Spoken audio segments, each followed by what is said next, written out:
क्रिया कहते हैं। क्रिया मतलब कोई भी काम, एक्शन। इस बात को हमने parts of speech video lecture में समझा था। यहां पर हम थोड़ा डिटेल में इस बात को समझेंगे।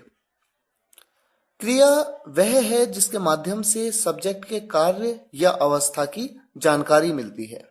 वर्ब डिस्क्राइब्स द एक्शन और the state of the subject. या तो एक्शन या फिर स्टेट। एक्शन मतलब कोई भी कार्य, स्टेट मतलब कोई भी अवस्था या स्थिति। अवस्था का सीधा सा मतलब है कि सब्जेक्ट किस समय में, वर्तमान में, बीते हुए कल में या आने वाले कल में किस अवस्था में है, था या फिर होगा। एग्जाम्पल के माध्यम से आप इस बात को ज्यादा बेहतर समझ पाएंगे। देखिए आपके सामने कुछ एग्जाम्पल्स हैं। Ayansh is playing. अयांश खेल रहा है।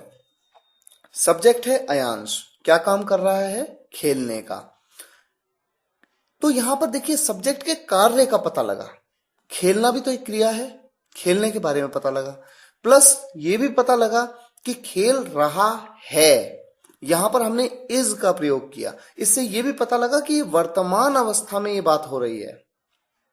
दूसरा सेंटेंस देखिए, Ayansh is 8 months old. Ayansh 8 महीने का है। यहां पर मेरा सब्जेक्ट है अयांश। अयांश कोई काम नहीं कर रहा है, सिर्फ उसके बारे में बताया गया है कि वो 8 महीने का है, तो केवल उसकी अवस्था के बारे में बताया गया है और इज का प्रयोग किया गया है, यानी ये प्रेजेंट की अवस्था के बारे में बताया गया है। अगला सेंटेंस देखें, Ayansh was 8 months old. Ayansh 8 महीने का था। यहां पर हमने वॉज का प्रयोग किया, WAS वॉज। ये हेल्पिंग वर्ब ये बताती है कि सब्जेक्ट पास्ट की अवस्था में था, 8 महीने का था बीते हुए कल में। और Ayansh will be 8 months old. Ayansh 8 महीने का होगा, कब होगा, भविष्य में। इस बात को थोड़ा और डिटेल में समझेंगे। सबसे पहले शुरुआत करते हैं मुख्य क्रिया से। देखिए 2 प्रकार हैं क्रिया के। पहला है मुख्य क्रिया, मेन वर्ब। यह क्रिया सब्जेक्ट के कार्य की जानकारी देती है। Main verb describes the action of the subject. जितने भी काम आप ले लीजिए, जितने भी काम, डांस मतलब नाचना, सिंग मतलब गाना, थिंक मतलब सोचना, सोचना भी एक काम है। देखिए जरूरी नहीं है कि काम वही हो जिसमें आपके हाथ और पैर इन्वॉल्व हो। आप अगर कुछ सोच रहे हैं तो सोचना भी एक काम है, क्योंकि आपका दिमाग काम कर रहा है। रीड मतलब पढ़ना, राइट मतलब लिखना, प्ले मतलब खेलना, मिस मतलब याद करना। देखिए यहां पर मान लीजिए आप बिस्तर पे लेटे हुए हैं, आप किसी को याद कर रहे हैं, तो इस समय आपके हाथ और पैर की मूवमेंट नहीं हो रही है, लेकिन उसके बावजूद भी एक क्रिया है, एक काम है, क्योंकि आपका जो ब्रेन है वो काम कर रहा है, वो कुछ ना कुछ कर रहा है, मिस कर रहा है। मिस मतलब याद करना। फील मतलब महसूस करना। ये सभी आपकी मुख्य क्रियाएं हैं। इसी तरह से सहायक क्रिया, सहायक क्रिया का प्रयोग क्यों किया जाता है, सब्जेक्ट की अवस्था या स्थिति के बारे में बताने के लिए। अगर हम प्रेजेंट की हेल्पिंग वर्ब का प्रयोग करेंगे तो पता लगेगा कि वो काम वर्तमान अवस्था में हो रहा है या होता है। अगर पास्ट की हेल्पिंग वर्ब यूज करेंगे तो वो बीते हुए कल की बात होगी। अगर फ्यूचर की हेल्पिंग वर्ब का यूज करेंगे तो इससे पता लगेगा कि वो जो अवस्था है वो भविष्य में आएगी। हेल्पिंग वर्ब जिसे आप ऑक्सिलरी वर्ब भी कहते हैं। देखिए सबसे पहले बात करते हैं प्रेजेंट की हेल्पिंग वर्ब्स कौन सी हैं। वर्तमान की सहायक क्रियाएं, is, am, are, has been, have been, do, does, can, should, must. यहां पर ध्यान देने वाली बात यह है कि कैन, शुड और मस्ट ये मोडाल हेल्पिंग वर्ब्स हैं जो प्रेजेंट हेल्पिंग वर्ब्स की कैटेगरी में आती हैं। ये मोडाल्स हैं। इसके बारे में आप मोडाल्स चैप्टर में डिटेल में पढ़ेंगे। इसी तरह से पास्ट की वो हेल्पिंग वर्ब्स जिनका प्रयोग करके हम ये बताते हैं कि सब्जेक्ट बीते हुए कल की अवस्था में था, भूतकाल की अवस्था में। देखिए कौन सी हेल्पिंग वर्ब्स हैं, was, were, did, had been, could have, should have, must have। यहां पर भी could have, should have, must have ये चारों ही मोडाल हेल्पिंग वर्ब्स हैं। पास्ट हेल्पिंग वर्ब्स कैटेगरी की मोडाल हेल्पिंग वर्ब्स, जिनके बारे में आप मोडाल्स चैप्टर में पढ़ेंगे।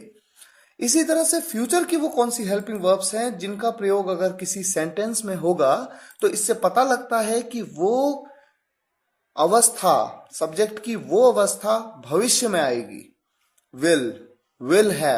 will have to। यहां पर will have to ये जो एक हेल्पिंग वर्ब है ये मोडाल कैटेगरी की हेल्पिंग वर्ब है। फ्यूचर हेल्पिंग वर्ब्स कैटेगरी में मोडाल कैटेगरी की हेल्पिंग वर्ब, जिसके बारे में आप मोडाल में पढ़ेंगे। तो वर्ब्स बेसिकली दो टाइप की होती हैं, मेन वर्ब और हेल्पिंग वर्ब। हेल्पिंग वर्ब को ऑक्सिलरी वर्ब भी कहते हैं। हेल्पिंग वर्ब का मेन कॉन्सेप्ट है अवस्था के बारे में बताना, और मेन वर्ब का मेन कॉन्सेप्ट है कार्य के बारे में बताना, सब्जेक्ट के कार्य के बारे में। आइए कुछ एग्जांपल्स आपके सामने हैं। Anjali is playing guitar. यहां पर अंजलि सब्जेक्ट है, क्या काम कर रही है? प्ले करने का, गिटार को प्ले करने का।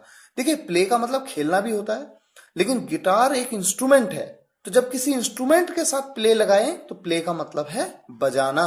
अंजलि गिटार बजा रही है तो बजाना क्रिया है।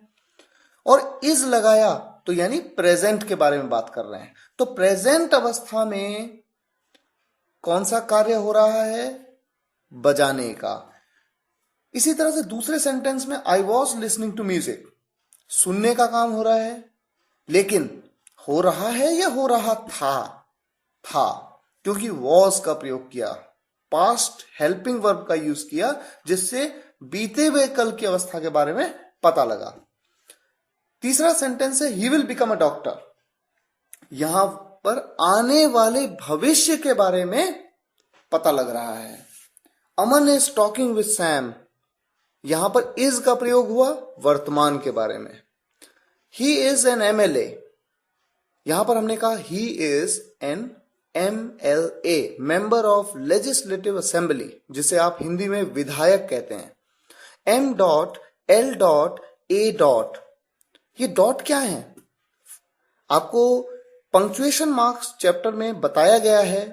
मैंने आपको उस वीडियो लेक्चर में ये बताया था कि डॉट का यूज किया जाता है अब्रीविएशंस के लिए। M.L.A. ये क्या है? अब्रीविएशन है। अगर आपको इसका कॉन्सेप्ट क्लियर ना हो तो parts of speech video lecture को एक बार दोबारा सुनिए, देखिए और समझिए। यहां पर मैंने इज का प्रयोग किया, इससे पता लगता है कि वर्तमान की अवस्था में वो एक MLA है। और यहां पर एन का प्रयोग किया। ऐसा क्यों किया? इस बात को समझने के लिए आपको आर्टिकल्स का वीडियो लेक्चर देखना होगा। इसी तरह से नेक्स्ट सेंटेंस है आशीष इज इन दिल्ली। प्रेजेंट की अवस्था के बारे में बात हो रही है। आशीष दिल्ली में है। कब है? प्रेजेंट अवस्था में, क्योंकि इज का प्रयोग किया, जो कि एक प्रेजेंट की हेल्पिंग वर्ब है।